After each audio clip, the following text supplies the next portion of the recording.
Don't be afraid of international markets. We may not like to admit it, but what I've found in Canada is that we suffer from, I guess, Canadian management suites suffer from what I call paralytic fear of foreign markets. At the end of the day, I think if you are looking to get international, you need to get beyond this fear, because it literally paralyzes you and it builds a certain resistance to change, and it promotes inertia.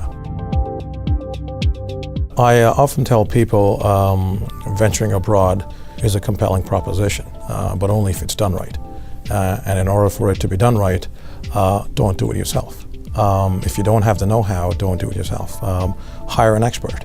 An expert will be able to take away the blind decision-making. He'll be able to provide you the know-how you need and the discipline that's crucial to succeed in foreign markets.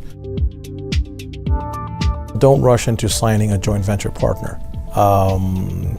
I think it's important to invest the time and the effort and the research upfront before you go ahead and choose and sign a joint venture partner. We'll often have an actual market entry plan for an India or China before we actually have a joint venture partner for those markets.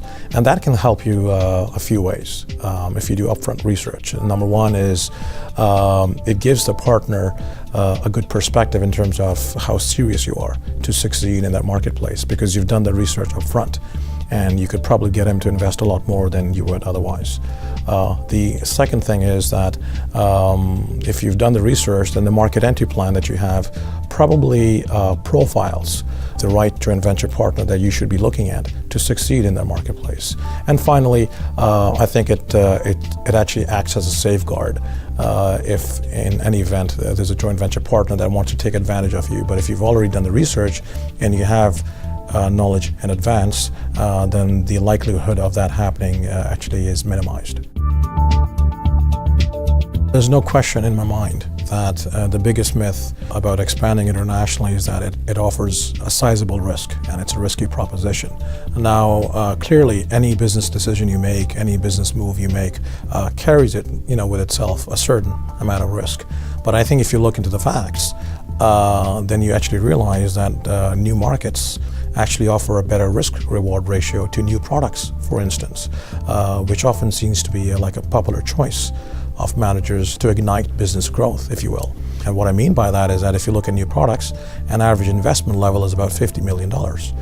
In contrast, it takes far less than that to enter into like a new market. It could be like about $1 million or so, because often investments are shared with a joint venture partner. Also, the investment required for a new product is entirely upfront before you make your first dollar in sales. And in contrast, for new markets, you can stagger your investments and react as and when you achieve certain milestones. Not only from an investment perspective, but even revenues. For new products, the revenue stream is usually limited to the product life cycle, which is 5 or 6 years. But in new markets, you actually have a lifelong revenue stream.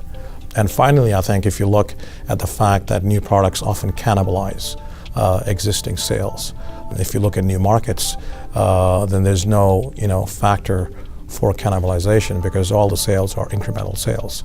So I think if you look at it a little bit more closely, then it's very clear that new markets are not as risky as we think they are. And now the clear answer here is not that you should pursue either or. I think the clear answer here is that you should pursue both.